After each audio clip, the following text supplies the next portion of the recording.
Some Christians argue it is just fine to watch certain TV programs that are downright debaucherous.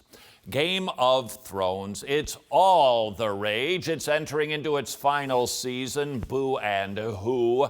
Many Christians defend their viewing of a show that is filled with violence, and if that's not enough for you, all kinds of sexual escapades. What does Game of Thrones have to do with the Christian? The answer should be nothing. Would you stand at someone's window and watch them have sex?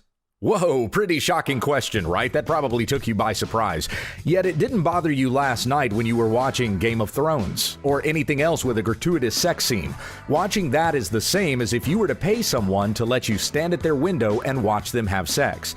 Unlike movie violence simulated with makeup and special effects, sex scenes are real. Those are real people really getting naked and really doing with one another something that should only be shared between a husband and a wife in private.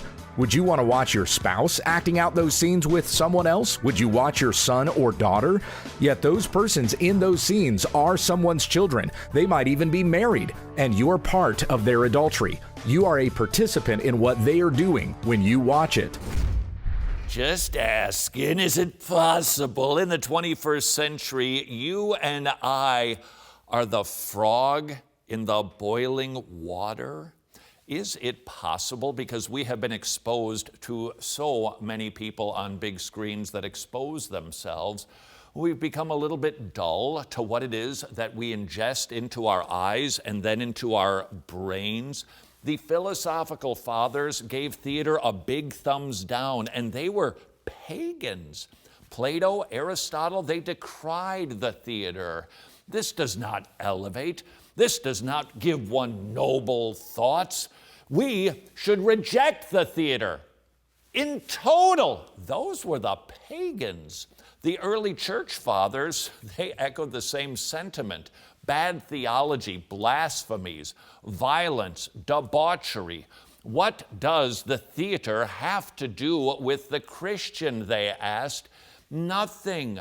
What does Greece have to do with Jerusalem? Nothing. They denounced the theater. Read theologians throughout church history, and they echo the same sentiments. Now, am I suggesting that all theater, all TV is bad?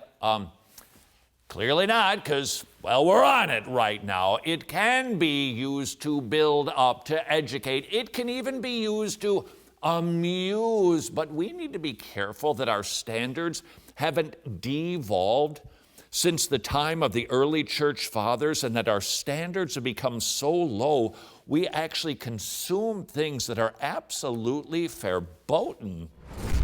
Jesus said, "I say to you that everyone who looks at a woman with lustful intent has already committed adultery with her in his heart." You might say, "Hey, it's just art. I don't lust when I watch these scenes."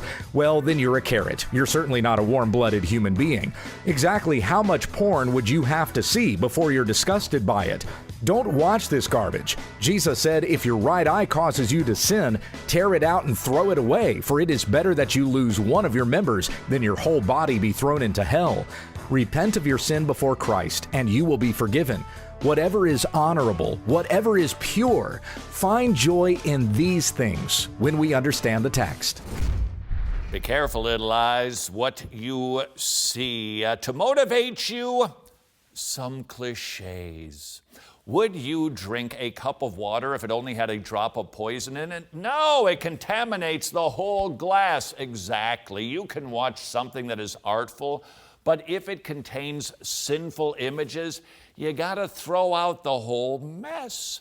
Try to imagine you're seated on the couch, you're flipping through your cable options, you see images, and you know, that's forbidden fruit I'm looking at. Imagine Jesus seated next to you, because he is.